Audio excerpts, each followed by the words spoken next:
Yes or no?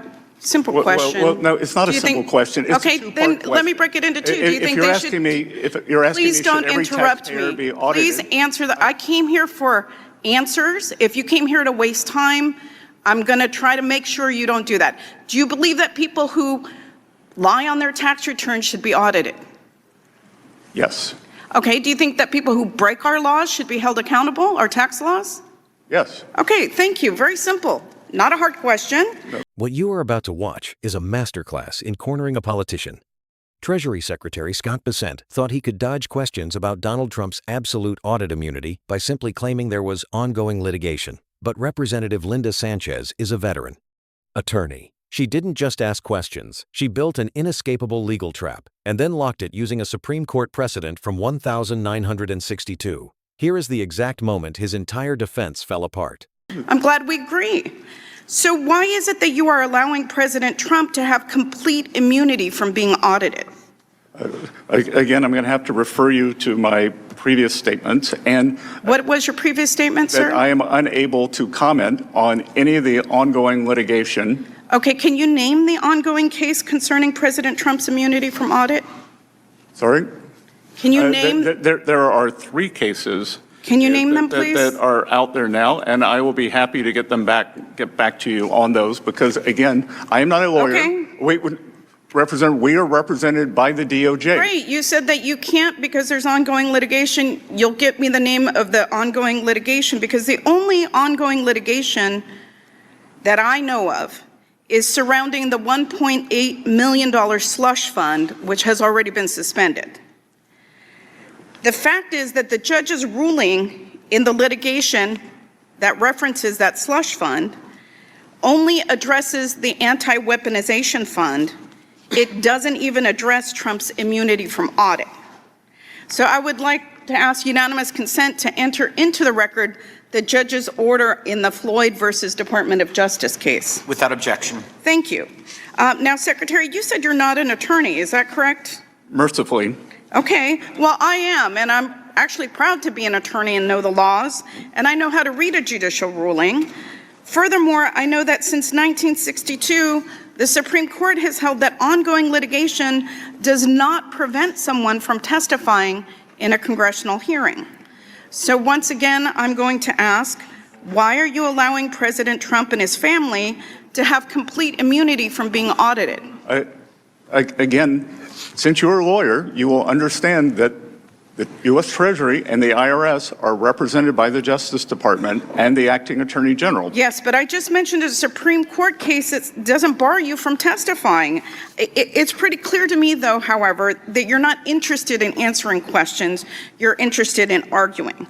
Let me ask you this question. If President Biden amended a prior tax return and claimed that he was owed $1 billion, do you think that that would be audited, or should it be audited? I'm not going to talk about any because you're not really here to answer questions. I don't understand why you wouldn't audit that, and I don't understand why you wouldn't do the same for President Trump. So the ruling by the Justice Department, do you have specific knowledge of an audit of President Trump? Excuse me. It's my time. You're not here to ask me questions. I'm here to ask you questions, and hopefully you're here to try to answer some of them. I'm curious to know who counts as Trump's family for the purposes of this immunity. Is it his children, his in-laws, his grandchildren, his second or third cousin, his great-great-grandchildren? Do you know the answer to that question, Mr. Secretary? If you appreciate deep dive political breakdowns that cut through the noise, hit like right now. It takes 1 second and helps Veridical reach more people who want the full picture. Again, I imagine you have the Justice Department phone number. I would suggest you call them. I'm not the one that runs the Department of the Treasury or that oversees what is happening with this immunity that has been granted. I'm not the one either. We follow the instructions of our lawyers, and we obey the law, Representative. I hope that you're proud of your performance today, Mr. Secretary, because I hope you get some social media clips. I think it's pretty safe to say that this is probably the most corrupt Treasury Department in our nation's history. And while you dance around questions to protect Trump, is a slanderous Americans statement. are suffering That is a in Trump's slanderous spiraling statement. economy. And inflation is now rising faster than average hourly wages. Gas prices are at an all-time high with the war in Iran. The cost of groceries has risen 3.2% over the past years, and prices on most goods have gone up because of Trump's tariffs. So I don't see how you could call that anything other than a failure of the most corrupt Treasury Department in history. Your time has expired, Ms. Sanchez. Thank you. My time has expired. Secretary, I would love for you to respond to the accusations at your department. Chairman, thank you, Mr. Secretary, for being here. Last year, one of President Trump's first actions was to put his billionaire donor, Elon Musk, in charge of the so-called Department of Government Efficiency. By the end of Musk's short but destructive tenure, DOGE had nearly quadrupled its original budget, lost taxpayers hundreds of millions of dollars in estimated interest and fee revenue, and paid 200,000 federal employees roughly $22 billion to stop working. DOGE was a massive failure. It turns out moving fast and breaking things and having no clue what the heck you're doing is not the most efficient way to govern. Unfortunately, DOGE's destruction wasn't limited to wasting taxpayer dollars and gutting the federal service. DOGE staffers also abused their position to gain access to taxpayers' sensitive private data. Mr. Secretary, on January 31st, 2025, you personally granted DOGE access to one of the Treasury Department's payment systems at the Bureau of the Fiscal Service. This database houses Americans' most sensitive data, including Social Security numbers and bank account information. Shortly after, my colleagues and I requested the GAO review DOGE's unprecedented access to this critical payment system. GAO completed that report last month, and I asked for unanimous consent to insert it in the record. Without objection. Thank you.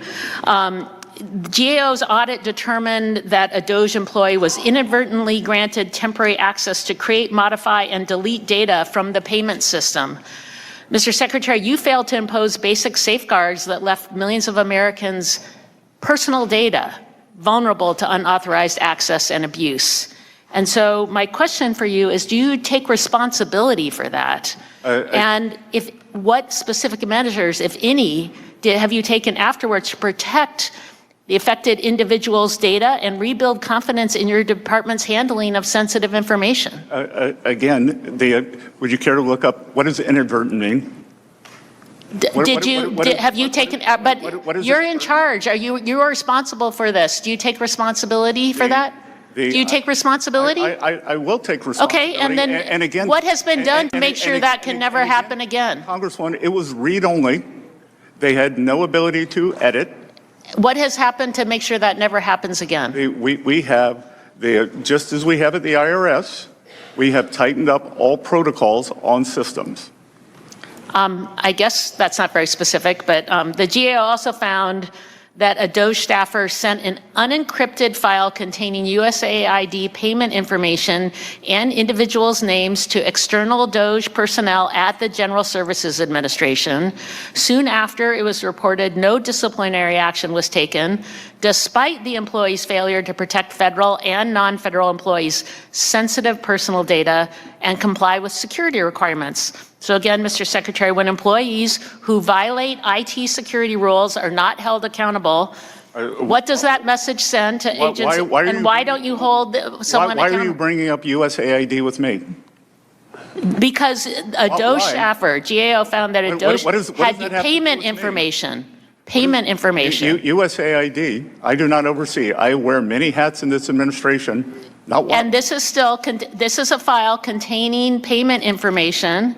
Are you not in charge also of the Treasury? That has USAID. That has nothing to do with us. But payment information has nothing to do with you. Again, it was not sourced at the Treasury. Why are you bringing this up with me? So GAO provided 6 recommendations to address identified weaknesses, including ensuring staff agree to comply with IT security rules and configuring systems to detect and prevent the transmission of unencrypted payment data. The report states that the fiscal service, again, the fiscal service, part of your agency agreed that agreed with 3 of the recommendations and did not state whether it agreed or disagreed with the other 3. So, Mr. Secretary, can you confirm Treasury's position? This is part of your purview, that Treasury's position on all 6 recommendations. And if you agree that they're warranted, please let us know. And if you disagree with the recommendations, please explain why. Again, I don't have a copy of the recommendations in front of me. Your office did not share them in advance. We'd be happy to get back to you. That we would obviously agree with the ones where we've already agreed. So I hope that you understand that these are findings from the GAO about ensuring that information is protected. And again, we have seen access to taxpayer information leaks. What are you doing to address this? And are you taking responsibility? People don't have faith that access has been given against the law. Well, again, President Trump and his family and employees of the Trump Organization, 400,000 people, had their tax returns stolen at the IRS. You are in charge. What are you doing to prevent that? Americans, people's sensitive information has been leaked outside. Ms. Belbetti, your time has expired. We have tightened the protocols. We have tightened access. And you have said nothing specific of what you've done to ensure. Ms. Belbetti, your time has expired. Mr. Estes is recognized. When a government official is stripped of their prepared talking points, the reality becomes glaringly obvious. Scott Bessant tried to use the Justice Department as a shield, completely ignoring the fact that a 60-year-old Supreme Court ruling explicitly invalidates that excuse for congressional testimony. Sánchez proved that the only active lawsuit he was hiding behind had absolutely nothing to do with audit immunity. And when pushed on the massive failure to secure millions of Americans' sensitive financial data under the DOGE initiative, the Secretary's only defense was to shift the blame to other departments. It was a complete, systematic collapse on live television. No answers on accountability. No answers on data security, just a desperate attempt to run out the clock. If this gave you something to think about, subscribe to Veridical for breakdowns like this. Drop in the comments, did Scott Bessant ever stand a chance in this hearing? See you in the next one.